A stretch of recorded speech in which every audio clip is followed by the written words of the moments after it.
So hello everybody, this is Kiara here, and it's April 15th, 2020. So here we are for our Facebook live interactive session today. So I welcome everybody, whoever's here on this session, and would also like to invite you to ask anything you wish. Any questions you have, any comments you'd like to make, any experiences you'd like to share for these times that we've been gathering together. So we have a basic background and some of the Inca practices, meditations we can do to expand our connection with our deep consciousness up in the upper worlds and the lower worlds, and expanding beyond the confines of our middle world. And so the next step is, okay, where do we take this? How far can we go as conscious divine humans? So one thing I'd also like to say before we start is that we'll be doing a 5-day webinar, both in April and also in May. So the one in April starts April 23rd. It'll be two separate events. One is a 2-day basic event. We'll be going deeper into understanding of Ilahi Nur and the Inca practices.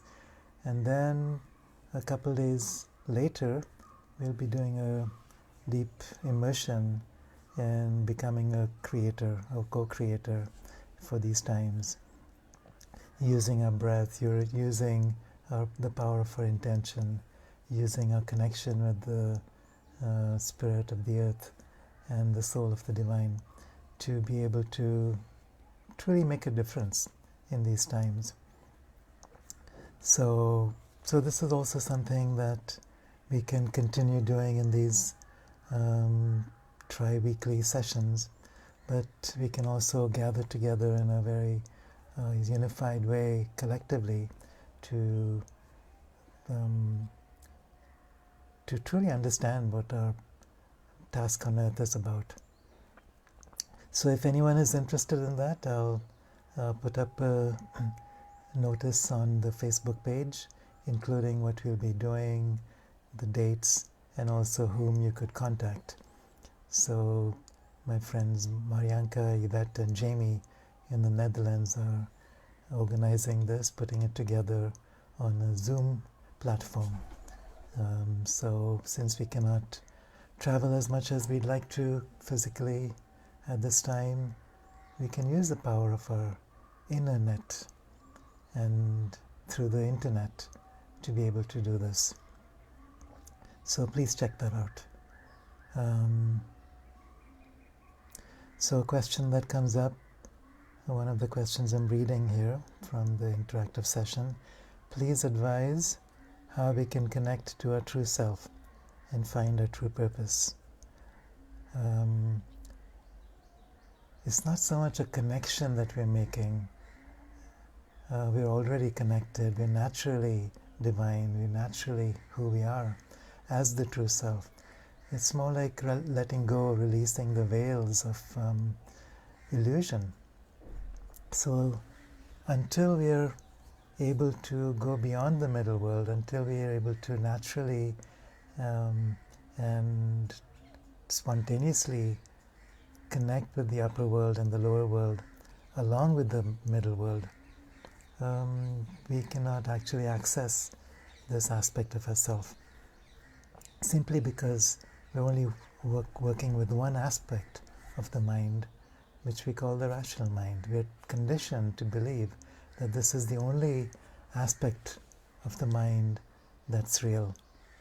It's like a hypnotic trance, and it's time to break out of that trance by opening these doorways, opening to the upper world and simultaneously opening to the lower world, which, when this happens simultaneously and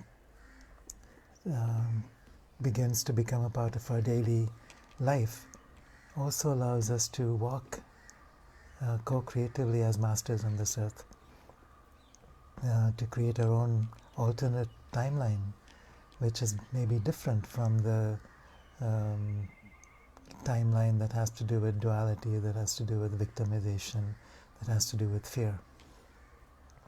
So as far as finding our true purpose, it's simply recognizing who we are. And then from that space, whatever comes through each moment. So it's not necessarily something that has to be out in the future. In this moment, as we connect with the truth of our being, we are guided very directly for what our purpose here is about. To connect with other people that we're here to meet with, to move to certain places that we're meant to be connected with, and to access aspects of ourselves that we may have forgotten. And it all comes up when it's time. And that's the way evolution works. When there's a crisis, it's an opportunity for growth, for change, for transformation. And so these times of crisis are also an enormous potential for change. So that's how we can look at these times in a different way that can be empowering and that can connect us more directly with who we are and the source of our being. So to me, that's really about why we're here at this time on this earth, to remember who we are and to create a new reality. And sometimes, it seems like it's too much. I've talked with a lot of people, and we've talked about, it's such a big job that we're faced with. How do we transform this age-old conditioning, this hypnotic trance that we've been under for generations, for lifetimes, for eons? How do we break out of that into freedom? There's also, many people talk about a collective mindset that may be referred to as the Cabal. It's like a dark web of consciousness that works through certain people but also affects us collectively, which keeps us trapped in fear, keeps us trapped in control vibrations, keeps us trapped in a sense of victimization and helplessness and powerlessness. And once we are trapped in that field, this is a matrix that we need to exit. So it's like time to take the red pill. This is what the choice that Neo was given. Who is Neo? It's the new consciousness. We all are aspects of that. We are all Neo. We are all emerging into this new awareness of truth. So it's time to take that red pill to understand what truth means for us at this time. And I don't make a distinction so much between spiritual truth and political truth and personal truth and collective truth. Truth has many dimensions, but it's a frequency. And to understand what this means, it's about listening to ourselves, to discern between stories we are told, to feel for ourselves what has most meaning, what has most resonance for us. And it may be that different people are called to different things at different times. So when we talk about purpose, each one of us may have a different purpose given the same realities. And yes, of course, that's part of our work here, to find and discern what our particular purpose may be at this time. It's not that you have to be like somebody else and do what somebody else is doing, but to discern and feel what your particular task is during these times, and to discover the power within you to be able to accomplish that. And this is something we can do much easier if you're gathered together, if you're connected with a common source, and if you're able to tap into that multidimensional consciousness. And that's part of why we do these meditations, so that we can actually connect with that common source. And here, in this incarnation, that common source also includes the soul of Gaia. We are called here by Gaia. She supports us, she nurtures us, she guides us in ways that we can learn to listen to as we make that multidimensional connection, as we open ourselves, as we open to the fields of nature, as we open to wider fields of consciousness beyond our personal self, and connect with cosmic sources and planetary sources and solar forces and galactic forces that we also are, that are coming through us. So another question that came up earlier was, how about doing a Hucha Michu practice to release the fear vibrations from our collective field?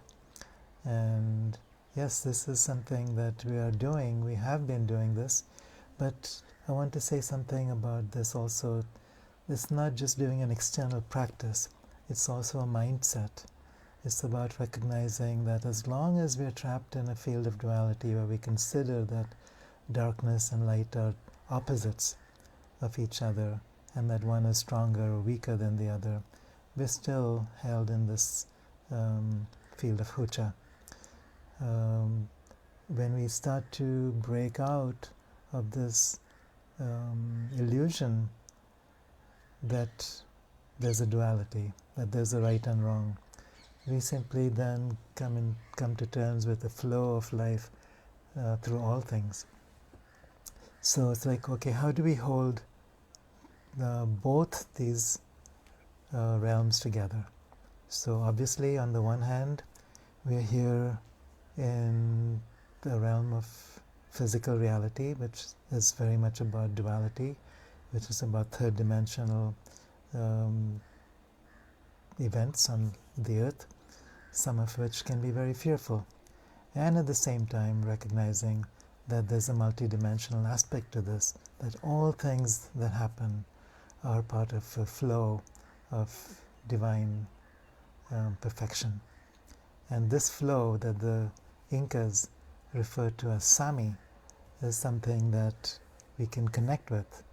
And once we connect with this deeply enough, it becomes part of our resonant field.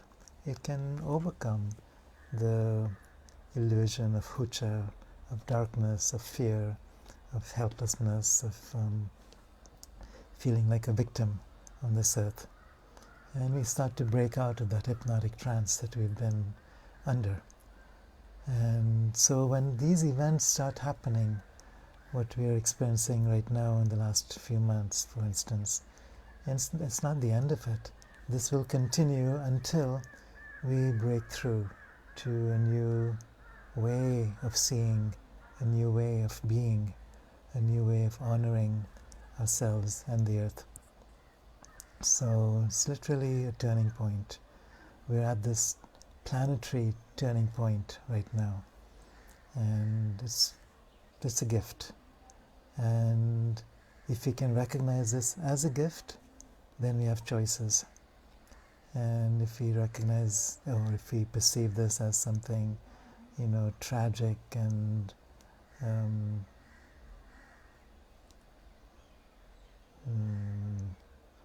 painful, then we attract that also to ourselves. So truth requires being able to see the big picture, to go beyond right and wrong perspectives, but also to discern what is truly happening. So it's not about turning a blind eye, not about putting your head inside the sand, not about being in denial to things that are going on, which is why I think the political realm of truth is also very important. So in some of my blogs I've been sharing voices from Dr. Rashid Buttar, from David Icke, from Sacha Stone, Thomas Cowan, and many others, referring to what's happening behind the scenes with the coronavirus, with the 5G networks that are being rolled out now, the connection between them, and how that can actually affect us, our nervous systems, our physical bodies, and all of nature. So on some level, we are guardians and protectors of the earth for each other, for those who don't have a voice. And on the other hand, we're also spiritual beings who have power to be able to change things in ways that we may not understand at first. But we are beginning to understand this, and we are beginning to take our multidimensional awareness into freedom. So, yes, so on this 5-day webinar that we'll be doing together, we'll go into more of this, doing some deeper meditations, deeper ways to connect with who we are truly as spiritual beings, and also to support each other in ways that we may not have imagined. It's kind of ironical that some of what's been happening behind, in the secret arms of the government, the secret space program, the black box projects, there's been so much focus and emphasis on developing our psychic abilities and skills, not necessarily in a way that serves the whole, but still at the same time it's a recognition that we are much more than what we think we are. We're capable of traveling in ways that we may not have imagined. We're capable of communicating in ways that we may not have imagined. We're capable of nourishing ourselves in ways that we may not have imagined. And all this can be spontaneously coming back into our awareness now as in prior cycles. So we are at a turning point now which is very similar to what happened 12,000 years ago in the last days of Aquarius. Not last days of Atlantis. We are actually entering into an age that we can call the Age of Aquarius. Aquarius represents the water bearer. It's the angel aspect. And water represents the flow, the ability to penetrate into the heart of wisdom.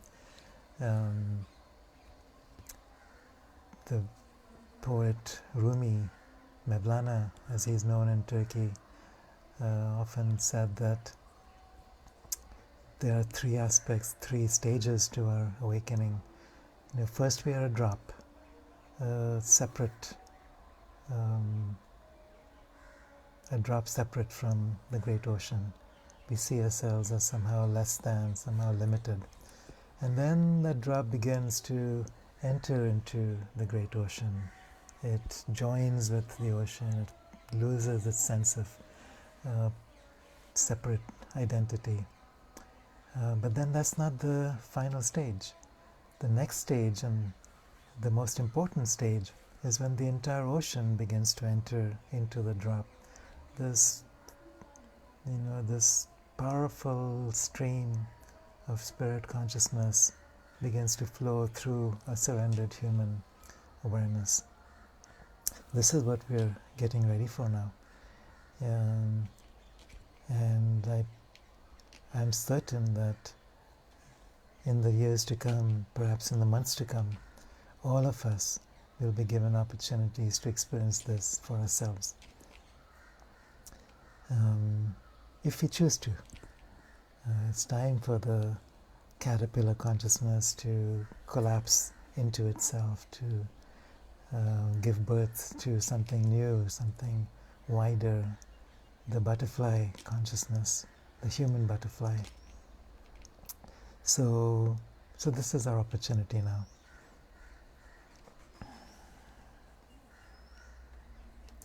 One question, I see any particular exercise or practice you would recommend right before falling asleep? The practice we've been doing, opening the window, connecting with the upper world, connecting with the lower world, and then experiencing that multidimensionality is also a good one to do before you sleep. You can intend to connect with your dream self, ask for any guidance or wisdom, and it could be as specific as you want. You can also ask to become lucid within your dream. You can begin practicing dream recall. So at first it may be that you only remember the last fragment of a dream, and then gradually an entire dream, or 2 or 3 or 4 or 5 dreams, and then ultimately you find that you can find yourself awake inside the dream. So your waking consciousness and your dream consciousness are merging together. And that can be very powerful in your dream state, and you can bring that consciousness then also into your waking state. So you realize this here is also a dream. The same laws that apply to our dream world also apply to this world. We can change something we don't like. We can move towards something that we choose. So we are awakening inside the dream now. We are awakening from this particular dream into a new dream, and we're becoming the actors and the writers and the directors of our collective dream, whatever that might mean for you.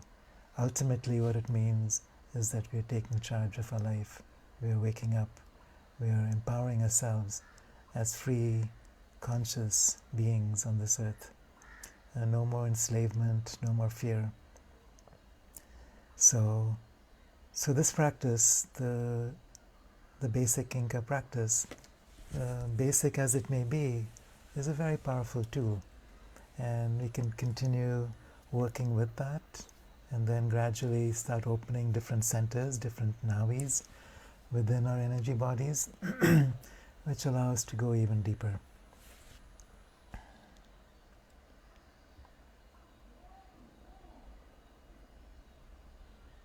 Yeah, so here's a question. Will you share a webinar, some information about it? Yes, I'll put some information up on the Facebook page. So take a look, please. We're so guided in unconditional love, especially at this time. Yeah, the only love is unconditional love. Everything else comes from attachment or need or lack or separation. And to understand what this unconditional love is, we simply need to connect with Mother Earth, to understand how she has been holding us in these times, in the midst of all of our crazed behaviors through generations. Sometimes I feel so ashamed to be identified as a human. Sometimes I just don't want to be here. And it always helps to understand, okay, if she can still support me and the rest of us, if she can still unconditionally love us and work with us towards our awakening, that's unconditional love. So as we open up these doorways between the worlds, we begin to connect with the source of love. We connect with the source of ourself, which is unconditional love. So in the few minutes that we have left, let's do this practice now. And then for those of you who've been doing the Hucha Michu practice to transmute Hucha or blocked energy into Sami or unconditional flowing love, we can also do that together.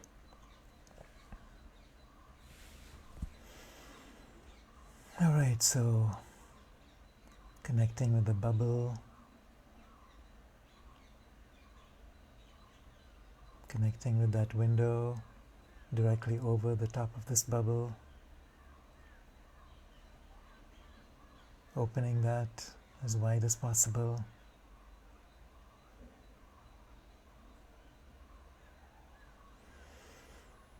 Individually and also collectively, so you're tuning in to all of us here across the world, hundreds who are joining in together at this specific time,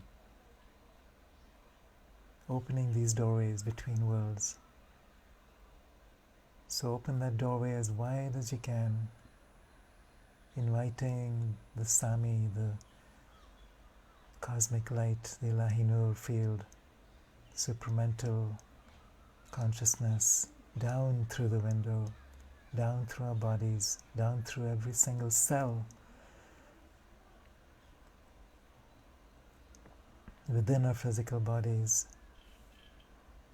and then down through the other bodies, the etheric body, the mental, emotional bodies, all the way down into the earth.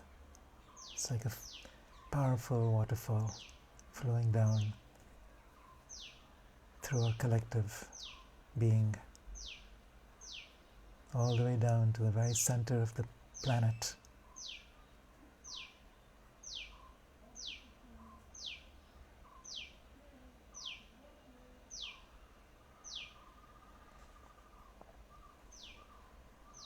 And because of the nature of reciprocity, what the Incas call Aini, at the same time as this electrical force moves downwards, there's a magnetic force that moves upwards.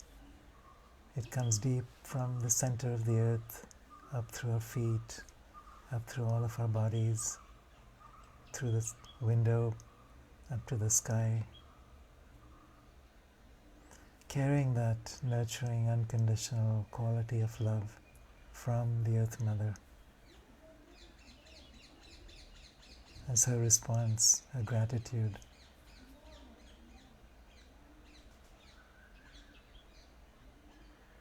As we receive this magnetic force coming up, feel yourself coming into a sense of empowerment, a sense of knowledge of who you are and why you're here. As these two streams interact, moving back and forth, there's an expansion of the bubble.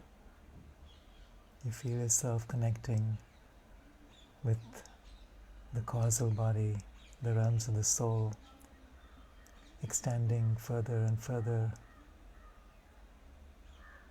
outwards.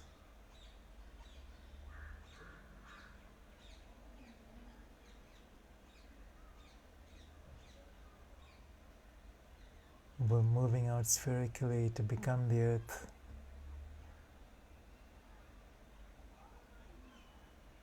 Expanding out through the solar system.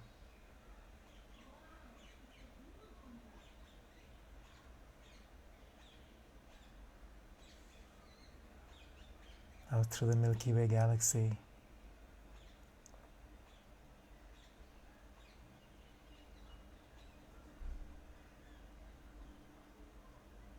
Out through the entire physical universe.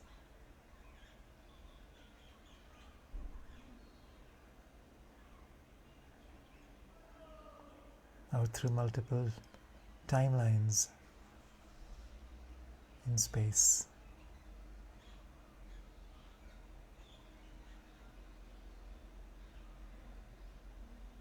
Multiple dimensions in time.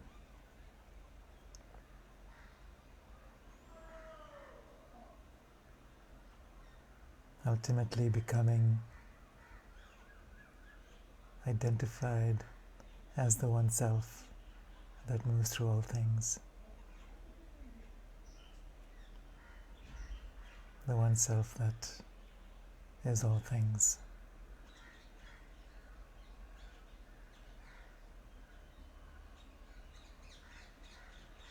And from this space, those of you who know the Huchamichu practice, you can simply open the Koskonavi just below the navel. Invite whatever collective Hucha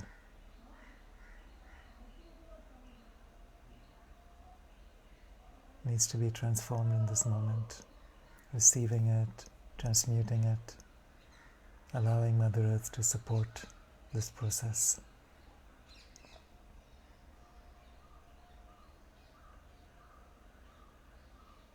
And then as it transmutes, moving out through the heart, out through a collective heart, out across the earth, out across the field of collective humanity. And especially out where the duality, the forces of dark, which have been working to keep us trapped in a hypnotic trance, so that matrix itself can be released, dissolved, and healed.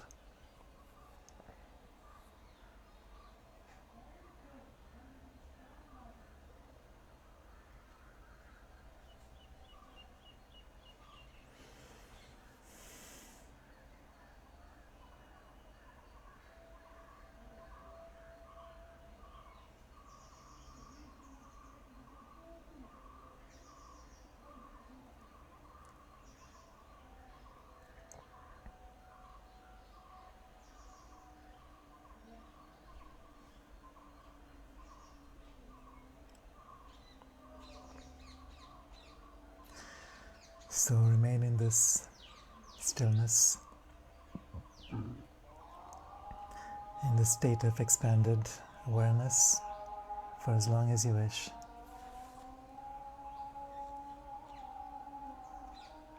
And we'll continue meeting 3 times a week, 9 a.m. European time,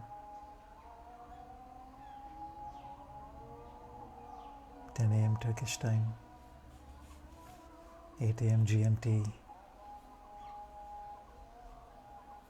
and whatever time slot that means in your part of the world. Blessings. Much love.